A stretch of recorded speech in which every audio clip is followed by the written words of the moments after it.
Gela bat sortu dugu eta ikasle batzuk gonbidatu ditugu gela. Prest gaude ja hasteko materiala jartzen eta gela antolatzen. Hasieran joango gara ikasgelako lanera eta hori ikusiko dugu zer daukagun. Goian sortzeko materialak eta lanak, hemen daukagu lotura bat Google kalendarri, hemen badaukagu automatikoki sortzen du kalendar bat, egutegi bat, partekaturi dagoena ikasleekin, kudeatzeko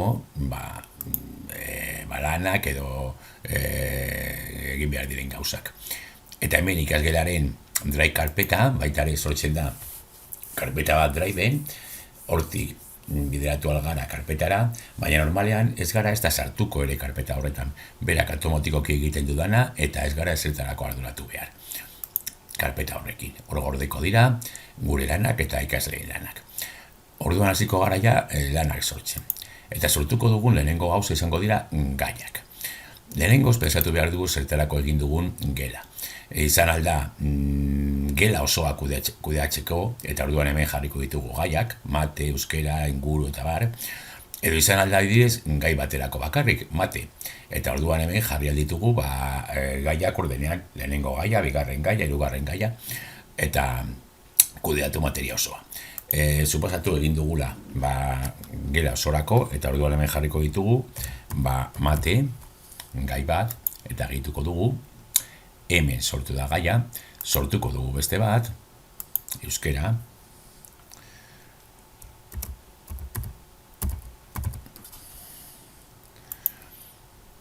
eta sortuko dugu beste bat, natura edo horrelakorik.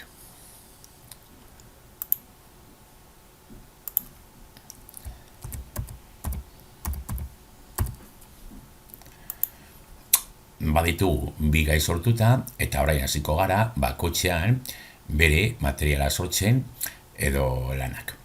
Hasteko egingo dugu errezena. Materiala sortu. Eta ikusiko dugu nola sortzen den material osoa. Jarriko dugu materiala, hori beti itxi, abizu horiek edo, eta hemen da bete behar dugun guztia. Lehenengo emango diogu izen bat gai horri, adibidez batuketak, suposatu batuketak bidaliko dituzuela, edo horrelakorik. Hemen ez ahaztu, izan alda egin behar den lehenengo gauza, zein gaietan argitaratu nahi dugu material hori. Nik maten egingo dut, orduan mate jarri beti.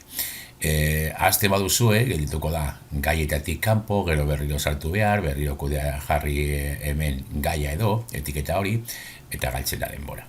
Eta askotan gertatzen da, ahazten zaigu. Nik egingo nuke lehenengo gauza. Emango diogu izen bat, eta gero hemen deskribapen bat, nahi baduzu, egin batuketa hauek, eta gero hemen badaukagu gehitzeko materiala. Zein material mota egitu aldugu?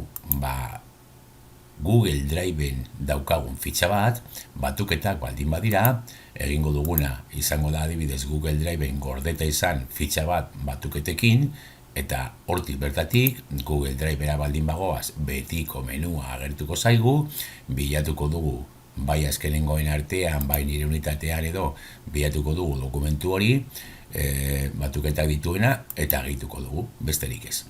Gehitu aldugu baitare esteka bat, suposatu jarri nahi diegula esteka bat web horri batetara, azalpen bat ikusteko, edo informazioa bilatzeko, edo horrelakorik. Hemen itxasiko dugu esteka beti bezala, pegar edo, eta nahiko. Gehitu aldiegu baitare fitxategi bat.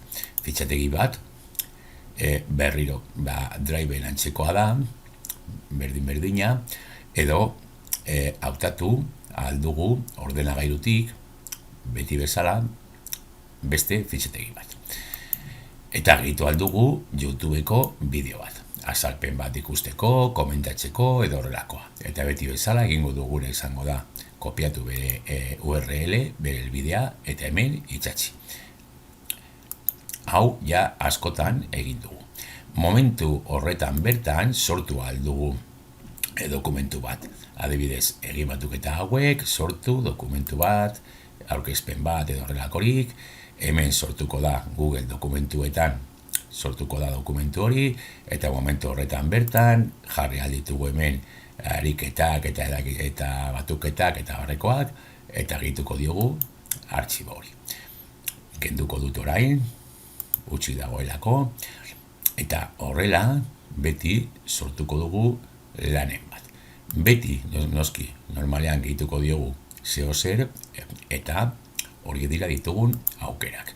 Behin amaituta,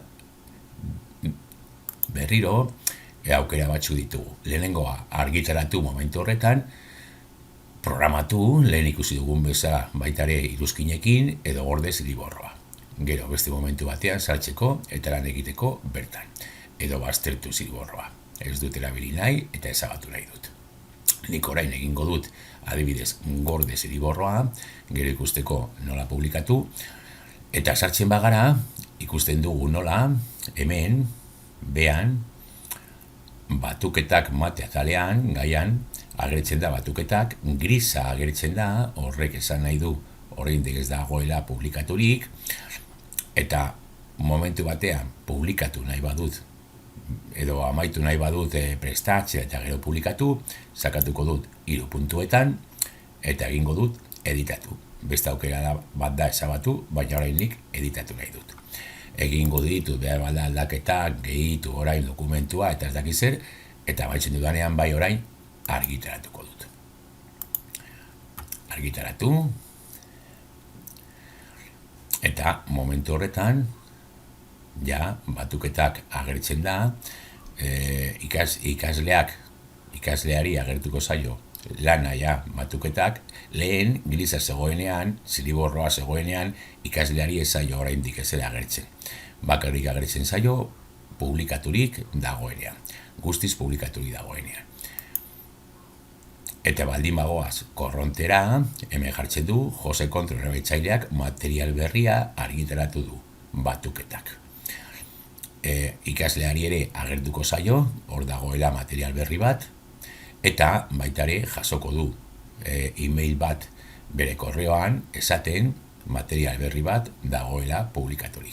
Sartzeko egitera. Horrela orduan, gehitu ahal ditugu materialak gai desberdinetan.